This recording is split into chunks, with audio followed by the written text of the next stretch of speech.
Good morning, everybody. We'll just wait a minute as folks arrive.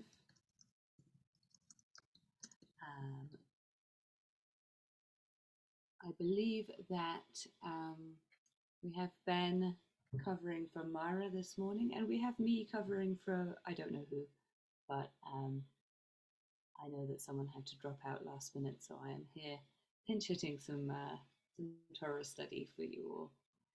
I'll just wait another little minute. I'm not sure what's happening with my volume recently. Can people hear me okay? I'm using my headphones. I'm not using a microphone. I'm using my Bluetooth headphones. And I will just speak up and I will turn my volume up. Volume is very low. Well, I can try without my headphones too. I don't know what this is about. Let me see if I can adjust. But let's try and sort it out now. Good.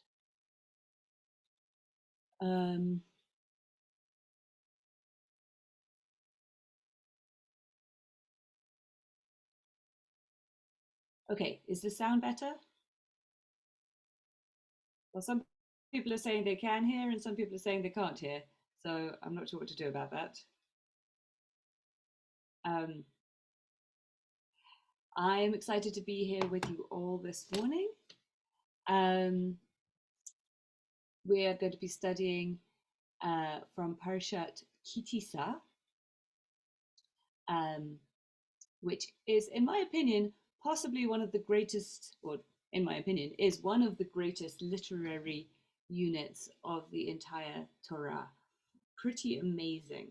As I like to do, we'll start by summarizing just what are some of the things that happen in this parsha, and how do they string together. This Parashat Tisa is the second half of Exodus chapter 30 through to the end of Exodus chapter 34. So tell me, you can put it in the chat, what happens in this Parashat? Anything at all? Just you just brainstorm. What? We'll start with the obvious things. Right, the golden calf. Right, that is the most important turning point in our story, perhaps. Good, we have the tablets of stone. In fact, we have both sets of tablets of stone. Moses comes down the mountain with the first set of tablets, apparently inscribed by God's own hand, sees what's going on with the golden calf, breaks the tablets. Then there has to be some repair of that whole situation. At the end of the parasha, well, later in the parasha, Moses goes back up the mountain for another 40 days and nights, and God tells him to bring another set of tablets and to inscribe them. And he comes back with the second set of tablets. Moses won't let God wipe the people out. There's right when during this forgiveness, after this forgiveness piece, while Moses is on something of a high, having convinced God not to wipe out the people, he's like, God, show me your face. And God's like, I can't show you my face, but I can put you in the cleft of the rock and you'll see me pass by and you'll see behind me, and I'll pronounce my name, I'll say my name for you. And that's where we get the 13 attributes of God's grace that we say repeatedly throughout the Jewish year. So the ancient, one would say almost magical formula for invoking divine forgiveness and healing. That's also from this parsha. Anything else?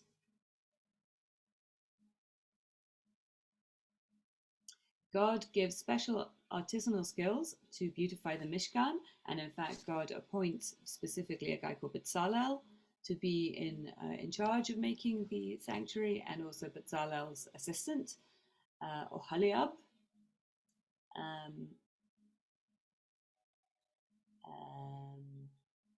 Good morning, everybody. Let's see what else. The Jews are counted using a half shekel. Very good. That's what happens. We are all the half a shekel. We are all needed and equal. Beautiful. Yep. Anything else?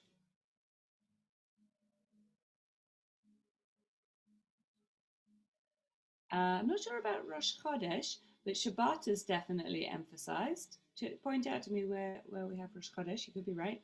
Um, we have in this parsha actually the text that we use in Shabbat morning Kiddush, V'shamru b'nei Israel et HaShabbat, la'asot et HaShabbat l'dorotam brit olam. That couple verses are at the very end of what God's giving, or the last speech that God gives to Moses before Moses goes down and sees the business with the golden calf. So it's like almost a capstone of the whole giving of the revelation first time around. Is the instructions of Shabbat. And anything else? Right. Preparation of spices. The preparation of the incense that was used, both of the incense that was used in the incense altar in the holiest of holies, right in the center of the tabernacle, and a similar blend is used to create an anointing oil with which all the furniture of the tabernacle and the priesthood themselves are anointed to make them fit for holy service. Good. I think we covered most of those highlights of the parasha. I would like to point out that one thing that strikes me about this parasha is some real contrasts we have in this sort of literary unit of 3.5 chapters. These high highs and these low lows, and they're right up against each other in this imaginal juxtaposition. In fact, I'm just going to share my screen. We're just going to go briefly through the parsha. Someone's giving advice on how to hear. Just turn up the volume on your computer all the way up. You can also turn on the captions. I'm sorry, I don't know what's happening. I'm speaking loudly and clearly, and I have my headphones in. I hope that folks can hear me decently. I will keep trying to speak up. Great. So I'm going to share my screen. We're going to have a little look at the parsha. We'll come to this business of the 5 elements in a second. So first, I didn't make a bracha yet. Let us make a blessing over Torah study for all of us here. Baruch atah Adonai Eloheinu Roach haolam asher kitchen b'mitzvotav v'tzivanu la'asok b'divrei Torah. Blessed are you, source of everything, who makes us holy through this practice of studying Torah, getting deep with the Torah. May it be sweet in our mouths and the mouths of our students and our descendants, and the students and descendants of all the house of Israel. Blessed are you, great teacher of Torah to your people Israel. Baruch atah Adonai hamelamed Torah la'amo Yisrael. So we begin at the beginning of chapter 30. This is actually the end of last week's parasha, Tisa there, but it bears relation to what we're going to see. So it's important that we just take a little look. So where we are, this is that God is revealing to Moses this revelation and showing him designs of what the tabernacle is supposed to look like and all the things in it and how they're supposed to function, how they're supposed to work. And the very last thing we get is the incense altar, which, as I mentioned just before, stands just outside the Holy of Holies. It says, verse 6 here,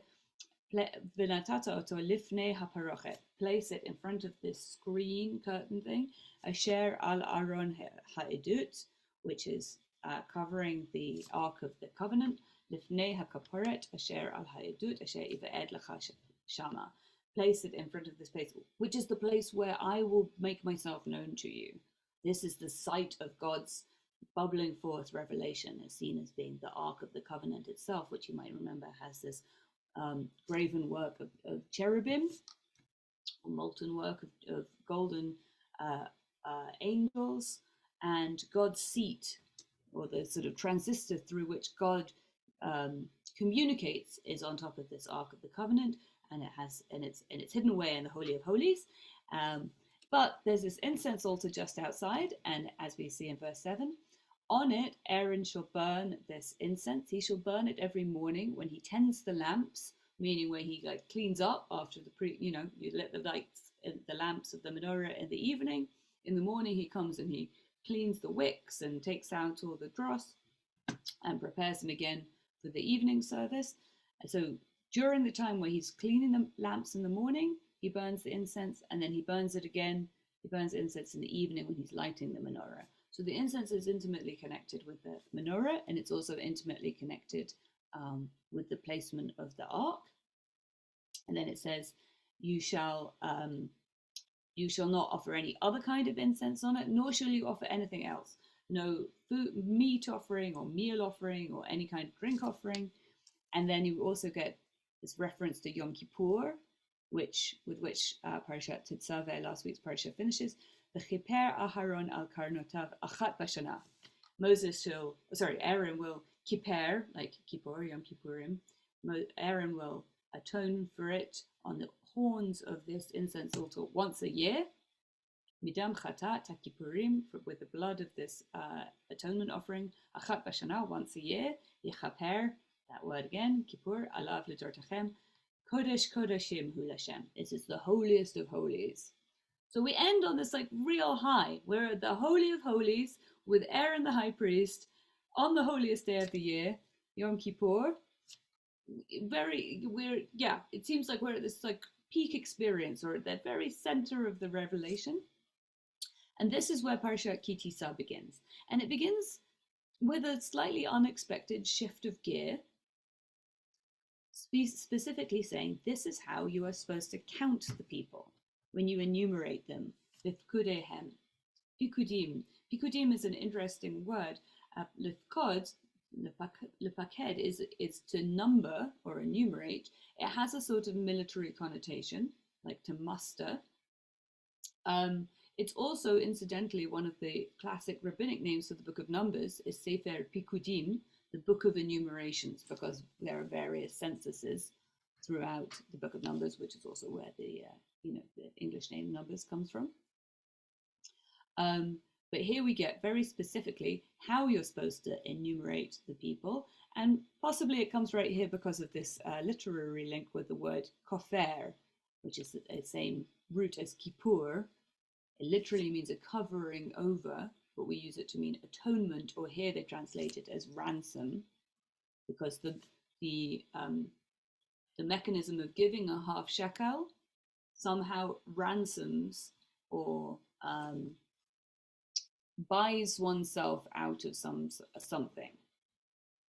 Now, another way of understanding the instruction to count people by giving a half shekel is that you shouldn't count people directly, which is an idea that comes up through the Jewish tradition, and there are various places also in the books of the Kings and again in the Talmud about not counting people directly. Rather, they each give an object, sometimes a coin, sometimes not, through which you can count the objects, and so you don't have to count the people directly. And as we read in this section here, there's a sense that if you count people, you may be inviting a plague.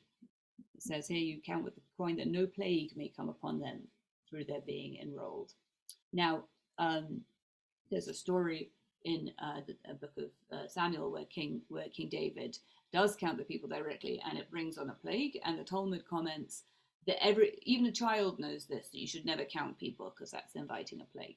So there's some, superstition is a loaded term, but there's some idea that counting people directly is dangerous and you want to do it in a roundabout way. Susie Kent, can you unmute yourself? Hello, thank you. I had heard from someone that this was also the first time tzedakah is mentioned, and that the half shekels that were collected to make the count were then set aside or donated to the needy. And so part of this tradition comes from that count. And certainly I would have to investigate more to find specifically ideas of tzedakah. What it is said is this money goes towards the creation of a central shrine. This is money that goes towards the Mishkan. You could be right that it goes towards the poor as well. I have to look into that. Certainly, there's an idea here. Certainly, absolutely, there's an idea here of communal funds being collected for the public good. Someone was just pointing out I didn't actually share the source sheet, so let me share this sheet with you. It is literally just Parashat Tisa with some highlights in it, but there you go. Okay, great. So we briefly covered the business of the shekel. We'll come back to that in a sec. Then we have, interestingly, one last instruction about the furniture of the Mishkan, which didn't come in the last parasha with all the other instructions about the furniture of the Mishkan. This is the laver, the washstand, with which the priests are supposed to wash their hands and feet before they actually come in to do the sacred service. And then we have, as I mentioned before, the instructions for creating this very special incense and a very special anointing oil. And there we are. Then we get the commission of Bezalel and his assistant Aholiab, and they're told that they will, that God says, I have endowed him, Bezalel, with a divine spirit of skill, ability, and knowledge in every craft to make designs for work in gold, silver, and copper, to cut stones for setting, and to carve wood, to work in every kind of craft. And then we get a little bit more instruction about what they're going to make. And then we have, as somebody mentioned before, the emphasis on the importance of keeping Shabbat. We don't read this part about killing people who don't keep Shabbat, but we do read the end of this passage for Shamru b'nei Israel, et Shabbat lasot et Shabbat l'dor tamburi tolam, etc. on Shabbat morning Kiddush. So this is like a highlight of the Torah that it like made its way into the very center of our liturgy and the bits that we say over and over again. And then we have this wonderful line, perhaps one of the greatest phrases of the whole Torah, that God gave to Moses when he finished speaking to him on Mount Sinai. Shnei luchot ha'edut, the two tablets of the covenant, luchot even ketuvim be'etzba Elokim. They were tablets of stone written with the finger of God. Doesn't tell us anything else about what that means, but you'll notice in the Christian chapter and verse division of the Bible, we get a new chapter here. But if you look in on the Hebrew, it actually, there's no break whatsoever between this total high of God giving Moses tablets of stone inscribed by God's self, and then this the very next phrase is that the people saw that Moses was possibly shy to come down from the mountain. He tarried to come down from the mountain, and the people gathered around Aaron and said, "Come, make for us a god that can walk before us, just like because Moses, this man that brought us up from the land of Egypt, we don't know what's happened to him." And Aaron famously says, "Take your gold earrings and nose rings from your ears and the ears of your wives and your sons and your daughters," which I don't know about you, but when I was a teenager, I was very excited to see reference to gold nose rings in the Torah, and also that boys as well as girls apparently wore them, and questioned my rabbis and teachers as to why we no longer wore gold nose rings. And something strange happens where apparently Aaron takes this gold and then it sort of makes itself somehow into a golden calf, so they say. And then God says to Moses, "Look what's happening down there. Your people are making a terrible, terrible mess. Look, it didn't take them long to get off the right path. You better go down and sort them out, because if you let me do it, I'm just going to wipe them out." And God and Moses successfully entreats with God, saying, "Oh, don't think about your reputation. If you wipe out these people, what are all the other nations going to say? And also remember your covenant with Abraham, with Isaac, and with Jacob. And you said that you're going to make their descendants as numerous as the stars of the sky. And you said you're going to give them the special land to their descendants. Don't destroy them." And Moses goes down holding these special tablets of stone, which again we get this sort of mysterious image that they seem to be written on both sides. The rabbis say that they were readable from either side. There's midrash about what this is supposed, what this means, what this looks like. These, but we're told once again that these tablets were the very work of God's self, and the writing was the writing of God's self, engraven upon the tablets. And as Moses and his batsman Joshua get close to the camp, they hear this noise of all the stuff going on, because they know it just made a golden calf, but they had a big party to celebrate it. And Joshua's like, that's the sound of war. And Moses is like, that's not the sound of war. That's the sound of people drinking and singing and dancing. But from a distance, they can't tell whether it's celebration or violence. They get closer. Moses sees what's going on. He sees the dancing, and he throws or drops the tablets. They break, and then he takes the golden calf and he throws it in the fire. He burns it with fire, and then he grinds it up into a dust, into a powder, and then he makes the people drink it, which is a paternal image, we could say. Well, like, you're in big trouble. Now look what you've done. Now you're going to have to eat this golden calf you've made. He questions Aaron about what's happening. Aaron comes up with a sort of possibly rather weak explanation for what's going on. And then Moses says, those who are with me, put your sword on your thigh and go around killing your kin. Anyone who's been disloyal to God, you better wipe them out right now. It's the way to limit the damage.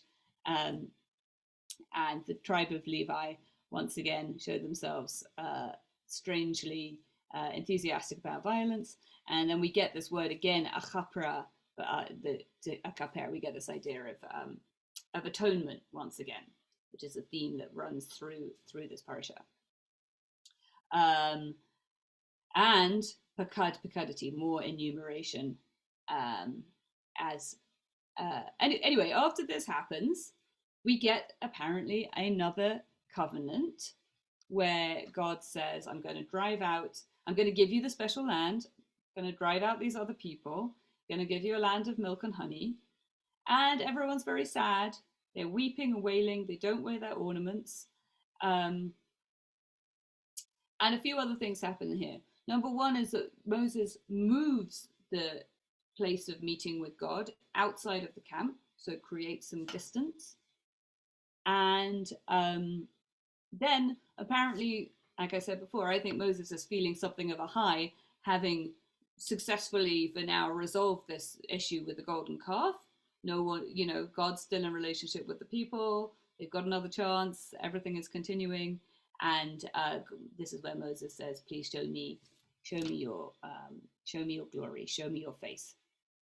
And God says, well, I can't exactly show you my face, but this is where, there's a scene where we have sort of the most direct revelation, you might say, of anywhere in the whole Torah. You have this incredible scene of God passing Moses by and then revealing these 13 attributes, which, as I mentioned, we say a lot.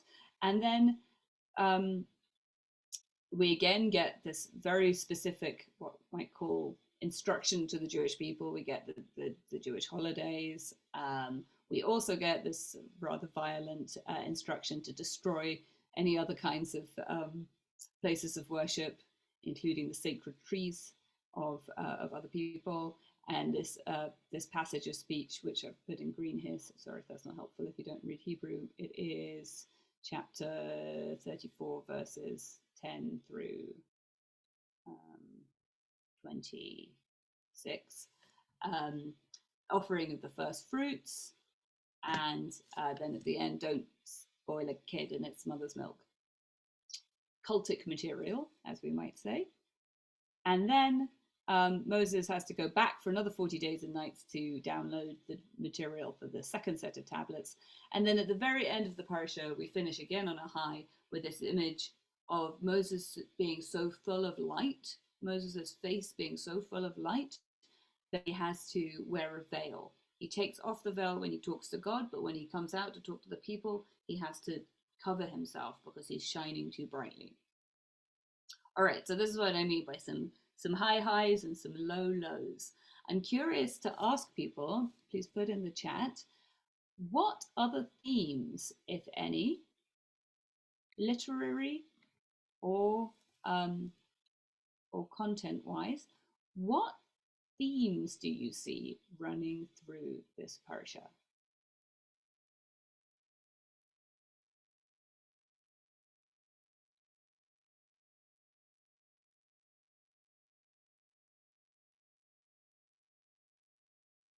The sacred versus the profane, models of late leadership, seeing God, accountability and forgiveness. Beautiful, this is great. Arnold, I'm going to ask you to put your comment or question into the chat since we unfortunately don't have a huge amount of time. Accountability and forgiveness. The idea that idolatry is the very worst thing we can do. Yeah. Responsibility. Beautiful. Responsibility and accountability. Good. And this idea that everyone pays the same half shekel, whether you have more or have less, everyone is giving a sort of equal share into the collective. Stubbornness. Yes, the word Mashiach. It's not a word for mask, it's a word for anointing, but this is a word for, Mashiach as in the anointed one, as in Messiah. Also, yes, it's one of the words that runs through because the anointing oil is used to anoint, to install, can't think of the word, but make sacred the priests, etc. The relationship of God and the people, with Moses acting as an intermediary, the ability to control anger or not, failure and trying again, beautiful, anger and frustration. The children of Israel do indeed act like children, and God and Moses act as tough parents. Because it is a half shekel, it shows we need each other, we need community. Beautiful. Yeah, we see certain immaturity, I think, not just of the Jewish people, I think also this business of the breaking, we see some real shadow here of anger and what we call, toddler behavior, breaking things. I think this business of Moses moving the Mishkan outside of moving it to become what's called the Ohel Moed, the tent of meeting, outside of the camp. It's like, you could say that's just exercising a necessary distance. It seems a little sulky to me. It's like, I can't be around you guys. I'm gonna go off. I'm gonna put my room over here. Yep, and also we have some kind of shadow side of God, of a sort of jealousy of like, don't worship this thing, don't worship that thing, don't make covenants with those people. Oppressing others with different values. Yep. Yes, drinking the golden calf water is also, resonates with the Sutta ritual. Great. How tough it is to get people to behave, faith in the lack of it, breaking the pact. Yeah, this is great. I want to draw attention. These are wonderful themes. Good job, everybody. I love how we crowdsource, literally crowdsource so much wisdom. I want to mention that I see a theme coming through in this parsha, through the theme of metal. Where do we see metal throughout the parsha? Type your thoughts. I mean, it's obvious ones, right? Yep, right. We start with the gold, the pure gold overlay of the incense altar. Good. The half shekel itself is a metal coin. Very good. The golden calf, obviously, is made of gold, which we know that was made of the jewelry. Yep. Where else do we see metal? The cherubim, not in this parasha, but yes, the copper of the laver of the washstand. I can't put the text up and see everybody at once, but you can look it up on Safari. And the link to the source sheet is somewhere in the chat. If Ben is paying attention, maybe he can repost it. Or someone can repost it. God, good, the jewelry. Where else do we see metal in this parsha? Yes, Safari is a great place. And drawing outwards slightly from metal per se. There are a couple other places though. Where do we see any kind of engraving? Right, the swords, good. That's one other I noticed. Thank you very much. The swords with which the Levites go around killing their brethren. So we have metal as weapons of violence. Good. And then we have the engraving on the tablets themselves, which also can connect us back to Betzalel, right? And this engraving tool that Aaron, yeah, a cheret is an engraving tool. It's not a mold. So when they translate it as a mold, they're just trying to deal with the fact that the text doesn't make much sense. Like he threw it into the fire and then he like went at it with a graving tool. Maybe it was like a tiny golden calf, like this big. But yeah, there's definitely like the sense that Aaron was engraving something when he made the golden calf. And then we have the engraving on the stones. The first set engraved by God's self, the second set engraved by Moses.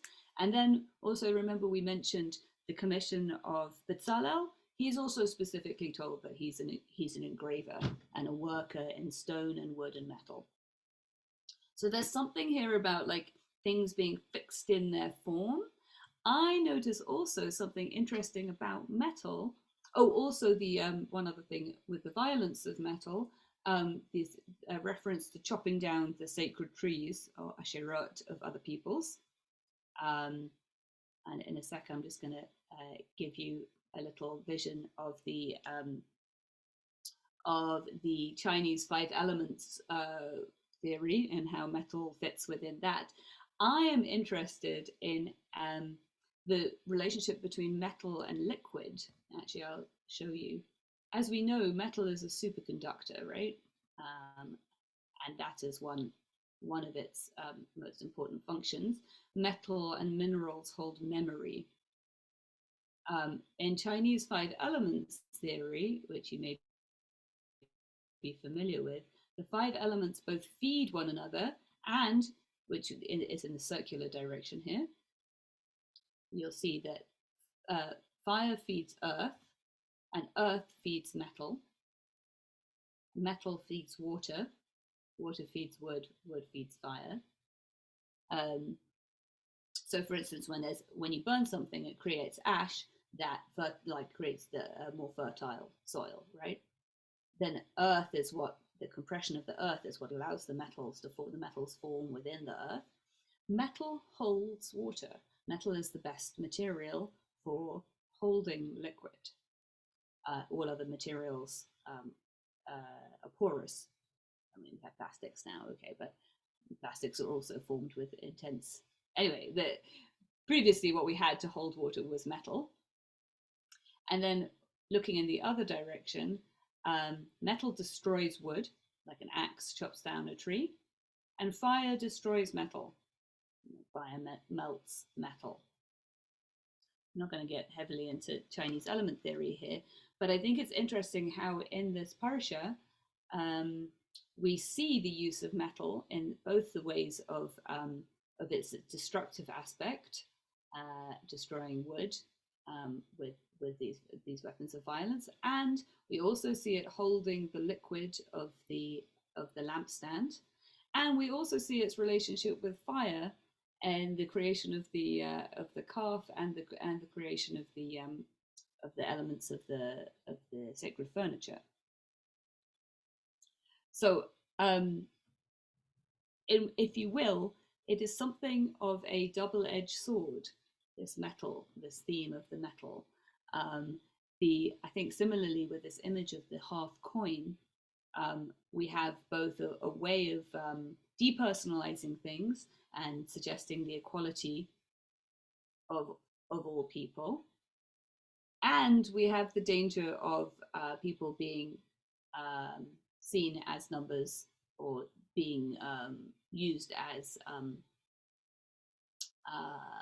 money making, as generating funds. And with that image of it being a half a shekel, we have the implication that it's both. we have again this idea of a double-sided something. There are two halves to everything. In Chinese element theory, metal is associated with righteousness, actually, with this sort of like cold, upright ability to cut, like decisive, knowing what's right. I see some people in the chat saying they were just doing, in killing the people who sinned with the golden calf. They were just doing what was right. It was just tough love, just harsh justice. But I think we can also see that it's violent. It's very violent. And one of the texts that I particularly love related to this image of the coin is a wonderful. In fact, I'm going to share my other little source sheet that I made. Let's see. No, that's not it. No.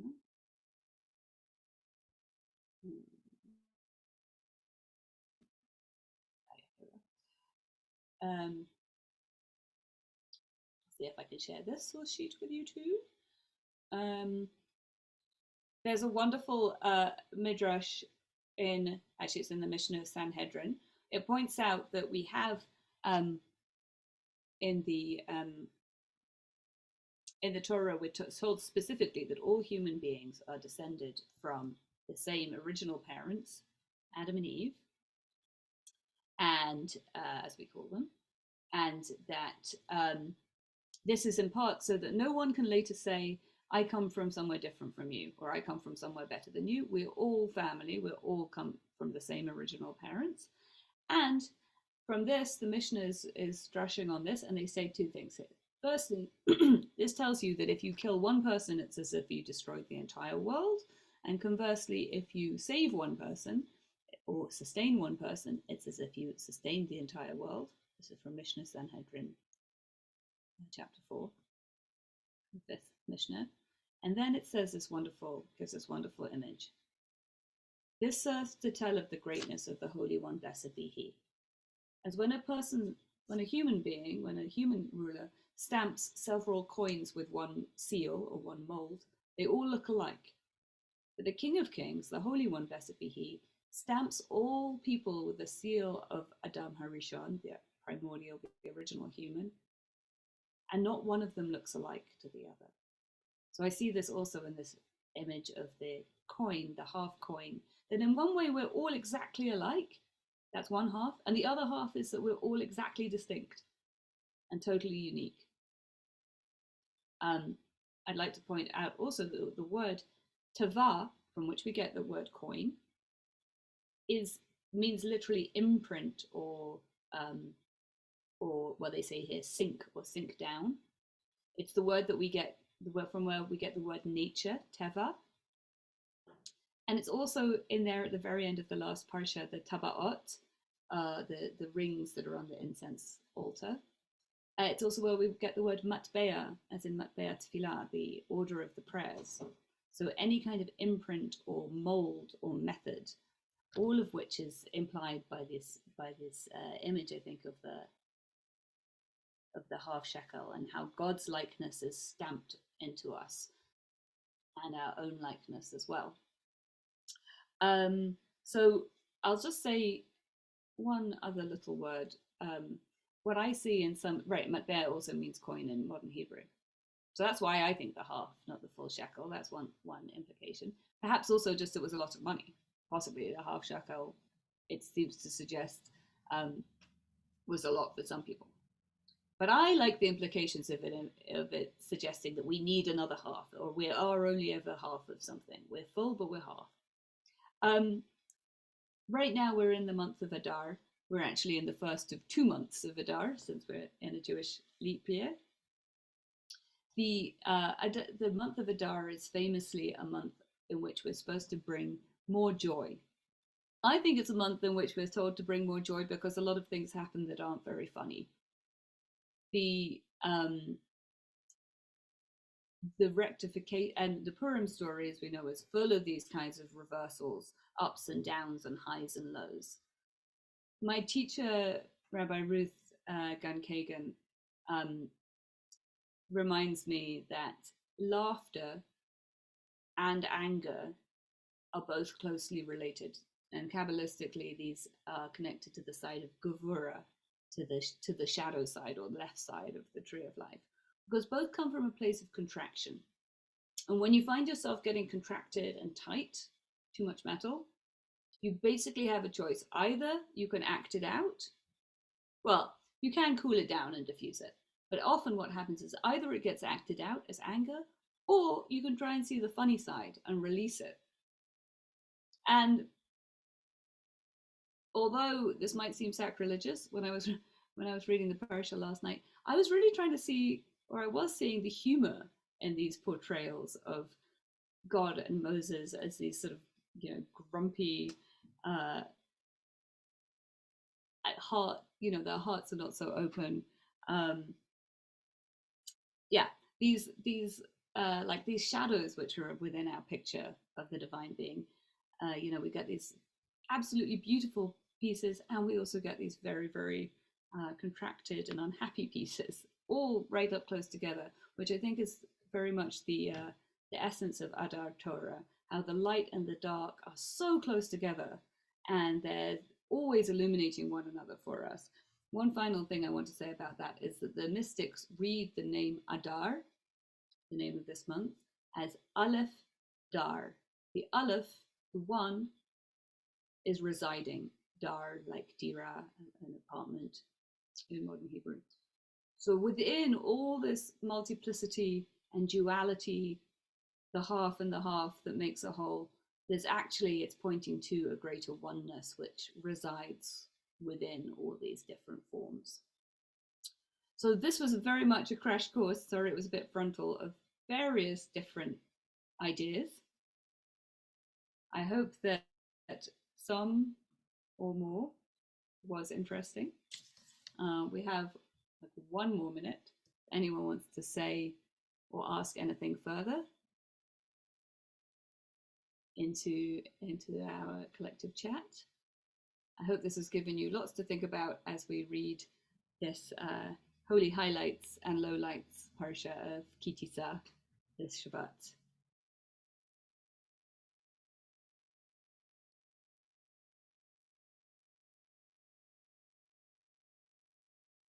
Thank you everyone for your kind words. I'm glad it was amazingly fascinating. I do love to be amazingly fascinating. Toda Rabbi everybody. Shabbat Shalom.